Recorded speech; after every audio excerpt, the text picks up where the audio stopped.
Los Alamos, New Mexico! How are you guys feeling? There's a camera crew in here, everything. This is exciting. This kind of stuff doesn't happen around here that often. I know I'm a native. I was born and raised in Los Alamos. I was born right there at that hospital. Got chased by the cops right out of that Vendita Canyon. That stuff's over now, though. Let's see here. I brought my 6-year-old daughter to the show. This is the first time she's ever seen me do stand-up comedy, and she lost her first front tooth tonight. Everybody give a V a round of applause. What a big girl. I can't believe how big. Yeah, thanks again to the Pleasure Pilots. We have a great lineup of comics tonight that I personally arranged just for you guys. After coming out to the show last year, Heidi Rogers-Stewart, she did a great job, and I hope you guys really enjoy the show. So you did hear correctly, my name is Danger. I did change my name to Danger. Of course, I wasn't born Danger. But I had to do something to get people to stop calling me moron all the time. Hey, moron! Let's get you guys all pumped up for some comedy, because there's going to be a lot of comedy jokes up here tonight. Let's get you guys all heated up. How about, let's play a game, how about animal sounds? You guys want to play some animal sounds? Yeah. All right. Let's get all the fellas in the room right now. Do your best chimpanzee. All the fellas, chimpanzee, go.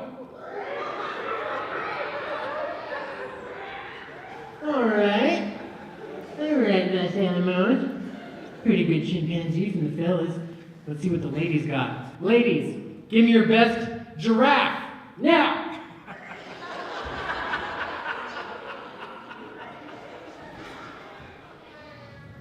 I heard a really good giraffe up front. I was like, ha ha ha ha ha.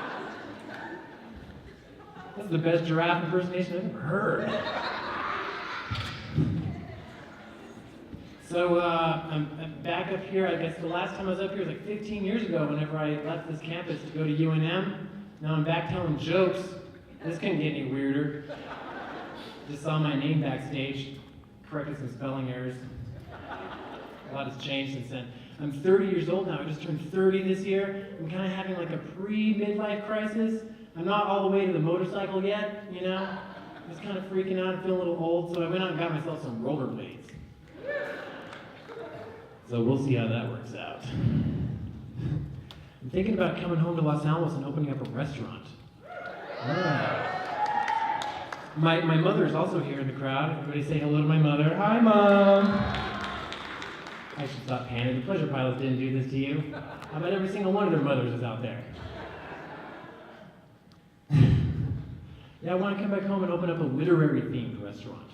Figured you guys would like that, like a nice literary-themed restaurant with some clever names for the dishes, you know?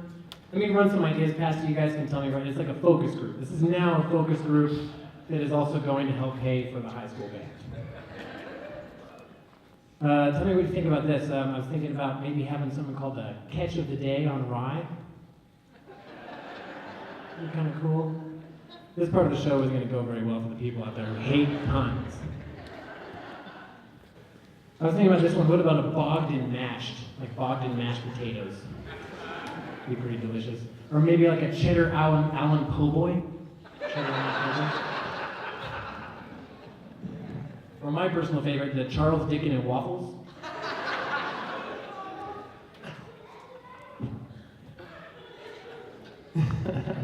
What about the Don Quixote?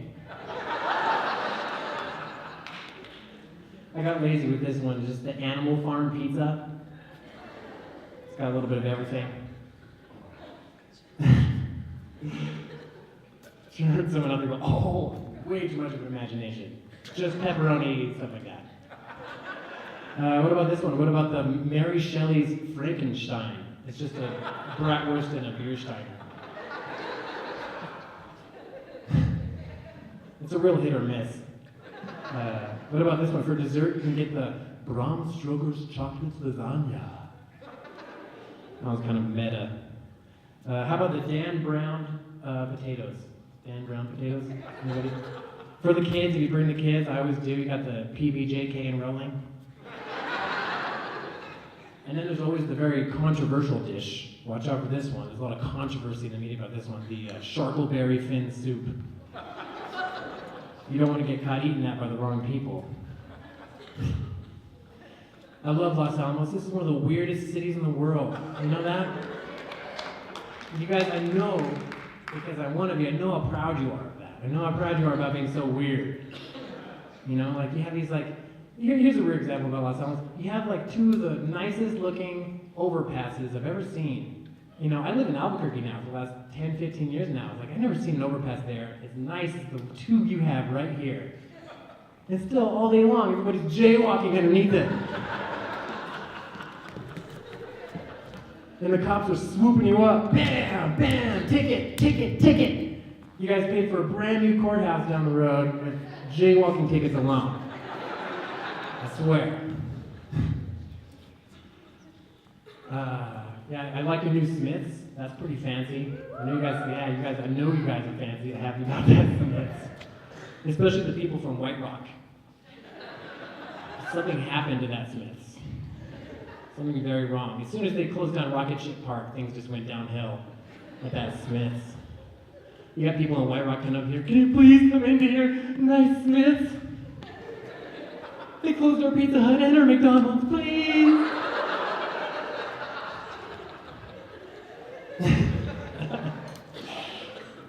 Yeah. The cops are up here are crazy too. I understand that you have to have heightened security with the labs and there's some risk involved. You can't have a bunch of armed bad guys come taking over the city, but seriously, the cops, it's out of control. What did my mom say? What did he say today? Did they roll up the sidewalk at 9 o'clock here? That's hilarious. No, they do. There's like 4 times as many cops per capita in Los Alamos than there are in Albuquerque, where they really need it. You know, you don't need it up here. The cops are so bored. They're so bored. They'll pull you over if you're driving around after 10 o'clock at night. Just see what you're doing. Oh, hey, Dave, you know why I pulled you over? Oh, no, is my tail light out? I'm sorry.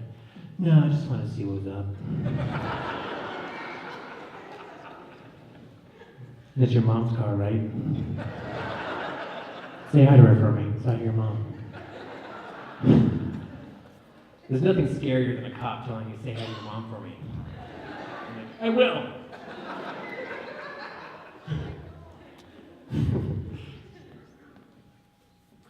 You got some good food up here though, right? No! The only place that's any good is, what's that crazy? It's like the only place that's any good is also the most disgusting place in town. It's Chili Works. Right? It's like the most horrid, vile place in the world to get food, but it's the best food you're gonna get in town. And they have the weirdest characters running the counter there, don't they? Don't they have where do they find the guys to run the cash register? At Chili Works, where do they find these people? This is a true story, absolutely true story. I was up here when I was in high school and getting some burritos early in the morning with my best friend Chris, Chris Mortensen, son of the Hilltopper's own Gene Mortensen. It's a pretty good Gene, right? Gene Mortensen. And we were ordering some burritos, and I was like, let's see, I'll take a red chili with chorizo and no chili with extra cheese, and let me have a bacon green. And the guy at the counter was like, you want a classic? And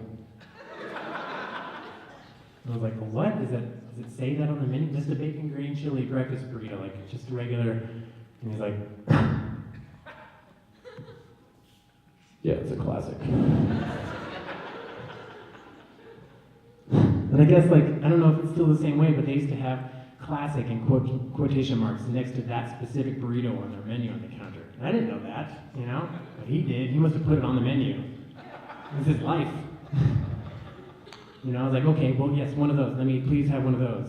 And he's like, one of what? He wasn't going to give me the burrito until I said classic. I'm stubborn too. I marched right out of there. I didn't say classic. Wait. So when I'm not telling jokes, I'm working in movies. I love movies so much. You guys love movies? Yeah. I loved Kung Fu Panda 3. Anybody see Kung Fu Panda 3? It's a great movie. Jack Black is back with his Kung Fu Panda antics. More hysterical You know, what are those sticky ball eatings? What is that? Fun fact about, yeah, dumplings, thank you. Oh. Fun fact about Kung Fu Panda 3, there's actually more pandas in Kung Fu Panda 3 than there are pandas. It's a sad fact. But it's a fact. You gotta appreciate a fact. You know, even if it's a sad one. I love bad movies though so much. I'm always trying to catch the next bad movie, you know. You'll always see me at the Red Box checking out the latest Cuba Gooding Jr. movie. All excited. One of my favorite bad movies of all time. Maybe a lot of you guys have seen this one. Anybody here remember Superman 4, The Quest for Peace? Anyone? One of the worst movies of all time. Such a terrible movie. In this movie, Lex Luthor creates Nuclear Man, who's this 80s rock god with golden hair and big long nails, and he's like, "Aah!"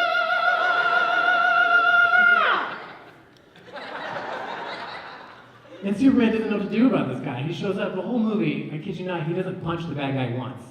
They're just up there wrestling like, "Aah!" The bad guy's like, "Aah!" And then he pulls out his Electro Nuclear Man little talons and he starts scratching Superman in the face, like, "Ow! Ow!" Superman's like, "Oh no! Oh! Oh!" They're like in a slap fight on the moon, like, "Stop! Ah!